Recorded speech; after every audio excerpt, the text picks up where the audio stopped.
Hello everyone and welcome to Super Mario All-Stars, Super Mario Bros. 2. We begin this episode with World 3. And for World 3-1 we are going to select the Princess. She is the slowest and the weakest of the lot, but she has quite an interesting ability. That is, when she jumps, you can actually hold the jump button and float for about 2 seconds. And that's very useful in this level because of all these little platforms that we have to deal with. World 3 is going to need a lot of good jumping ability, so we're going to be using the Princess and the Luigi. No. Anyways, I'm not going to go get into the politics and all that crap, political correctness about the Princess being the slowest and the weakest, so if you want to comment about that, feel free. I'm not going to chime in. At any rate, we've got Pigeon here, and we need to grab him and throw him off of his magic carpet. And watch out for the Bezos with their little bayonets. I don't know if that's a bayonet or a spear. It's not a trident because it doesn't have 3 prongs to it, but I would imagine it looks like a bayonet to me.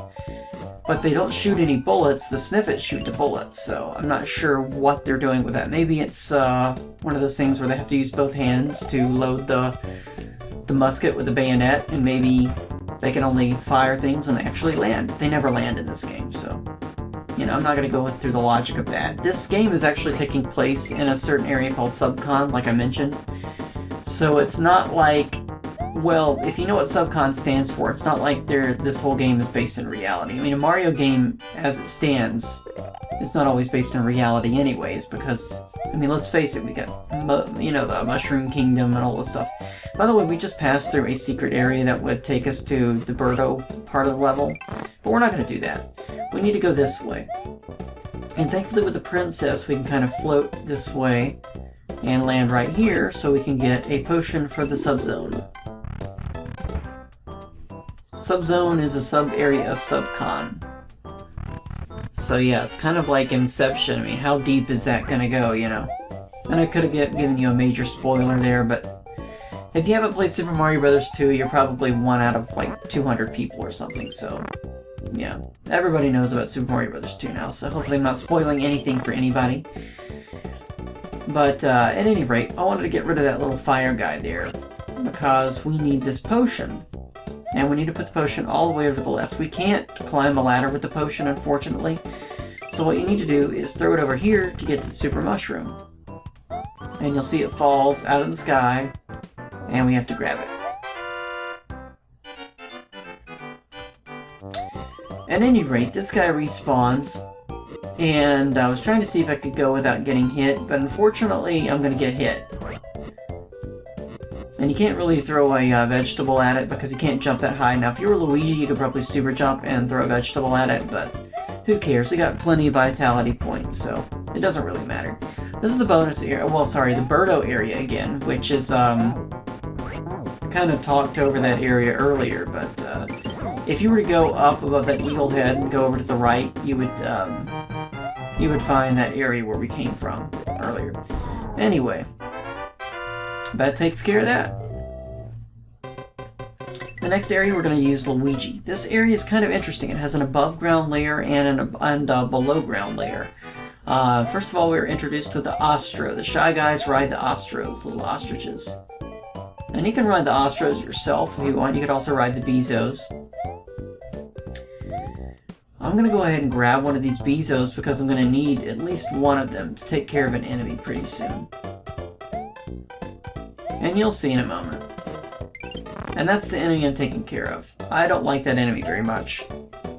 It's kind of hard to avoid it. And thankfully they have these little tree stubs here, these little bamboo stubs to block the Ostros from getting too close to you. And I screwed up with that bomb right there, but that's okay. That's not the last bomb you'll see in this level. This is like the level of the bomb. It really is. There's going to be a lot of bombs. Bomb-de, bomb-de, bomb-de, bomb-de, bomb-de. You know, M-O-O-N smells bomb. So, I'm sure somebody will get that Stephen King reference. Minus the stutter. Here's kind of an interesting puzzle. What you need to do is start to bomb these areas here, but the last wall that we need to bomb is pretty far away from the available bombs. And the ladders are kind of in our way too. So what I like to do is just go this way, and then put a couple of bombs there. And then over here we have barely enough time to grab the bomb and run all the way over here, throw it, and bomb that wall. It's not that bad though. With enough practice you'll get it. It's not really that bad of a puzzle compared to some of the puzzles in the Lost Levels. The Lost Levels, I mean World 5-4 really gave me a headache. A lot of anxiety trying to finish that. This section also is kind of interesting because it's not really a shortcut, but it's Luigi. Luigi can actually jump a little farther than the princess if you super jump, because he's got height and he's got a very slow speed. A slow landing speed, that is. And as you see here, you can actually super jump and go all the way across here. So that's kind of an interesting shortcut. It's not really a shortcut per se, but it's available if you want it. I like to count back from about 5 or 6 there, and that works. Now here, instead of going up the ladder, you can actually go over to the left and use this bomb over here on that block right there, and you'll be able to get a mushroom. Now we have 4 vitality points. I might as well show where the mushrooms are in all the levels. There's one mushroom that's going to be in World 5. It's going to be rather difficult to get, but I can get it. And now we're at Birdo's lair again. There sure are a lot of Birdos. It's like he just reappears, or there's like a population of Birdos. I'm not really sure. Maybe they just all, you know, breed with each other because they can't tell what sex they are. And so that's just why there's so many of them. I don't know. Or maybe it's Subcon. There are no rules. It's going to be surrealist, you know. This is not a Birdo.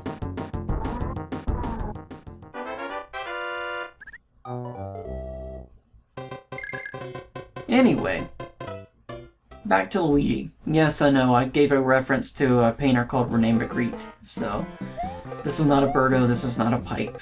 I'm full of very obscure references. Hopefully somebody out there will get it. Who knows? At any rate, we need to move over this way. 3-3 is actually one of the longer levels in the game, I think. Because it's kind of a maze towards the end. This first part's rather easy. Just avoid the bombs. And then we go into what I call the Tower of Terror. First, what we need to do is to jump on one of the ninjas and just kind of ride him a little bit. This is why Luigi helps, because you can jump up here and don't go through that door just yet. What we need to do is go all the way over to the left, rather. My mouth is getting dry, so I apologize for the stutter. And then use the potion here, right around the power block. And then grab the mushroom. So we have 4 vitality points now. Remember that locked door down there too, by the way. It's kind of an odd place to put a key on a door.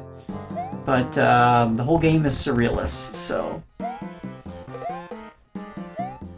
Luigi thankfully doesn't have an apple for his head.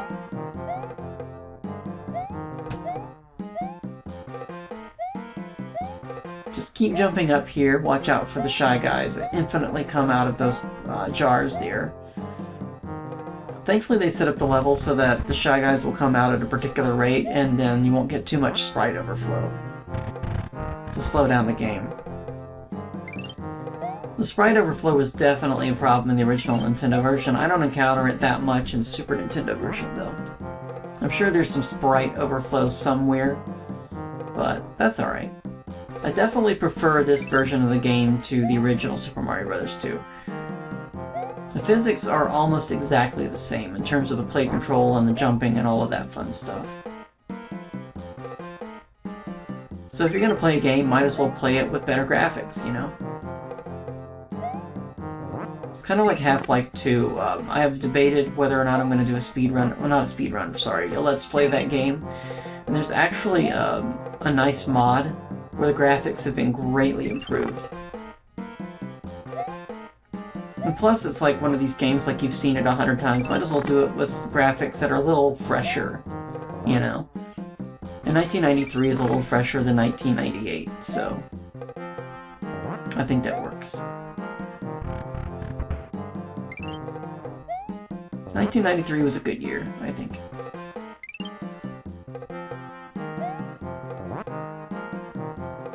I was about 12 years old then. Mario was a big thing. It still is. It's hard to believe that Mario's expanded so many, gone across multiple generations now. You know, in my day, the early 90s and late 80s, you know, Mario was such a new thing. Between the mid 80s and the late 80s and the early 90s. And now it's just, it still goes on, you know, 25, 30 years later. At any rate, this area right here is kind of difficult. This is why Luigi's very important. What Luigi does is he gives you that really powerful jumping ability. And I barely missed that spark there. Now you could go all the way up here, but if you do, it is a dead end. There is kind of a way around it. Now if you go over here and super jump, as Luigi you will you won't make it. What you can do is you can do kind of a super jump and hit the spark at the right moment, and I think you can push yourself over towards the right to reach that ladder. But that's going to skip part of the level, and I'd rather show that level off, so... I'd rather show all of the level off, that is. Now here, we just need to keep going up. Up, up, up, up, up.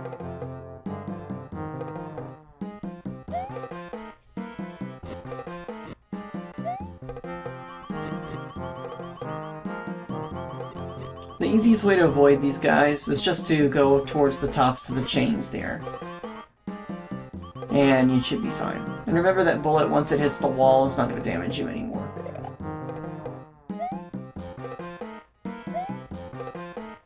And avoid the sniffet. Get rid of him.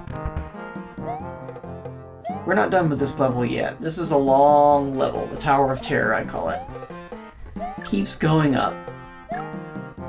It's like the Sears Tower or something. I know it's the Willis Tower now, but... in my day, we called it the Sears Tower, and we liked it. That was before the Burj Khalifa, or whatever it was, in Dubai.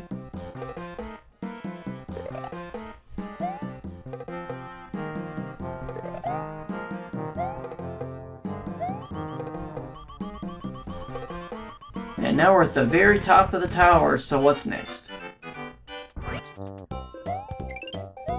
Are we done yet? Nope. We just have this kind of a filler part of the level. We have to have somewhere so we can grab the crystal to open up the eagle's mouth, so... Anyways, it's time for Mauser, and he's actually more difficult this time. He actually takes 5 bombs to get rid of. And there's a Sparko here, too. Now, if you're lucky, you can kind of get the Sparko to bomb himself. Or bomb the Sparko, or the Spark, rather, so you don't have to deal with him. I don't know why I call it Sparko. I've always called it that, even though the manual, I think, just calls him Spark, or Sparky, or something. But whatever. Bomb-de-bomb-de-bomb-de-bomb-de-bomb. This is the level of bombs, it really is. And there we go, we got rid of them. I think this ending music for each level is a little slower than the original ending music in the original game, so... something I kind of noticed. Anyways, it's time for the bonus areas.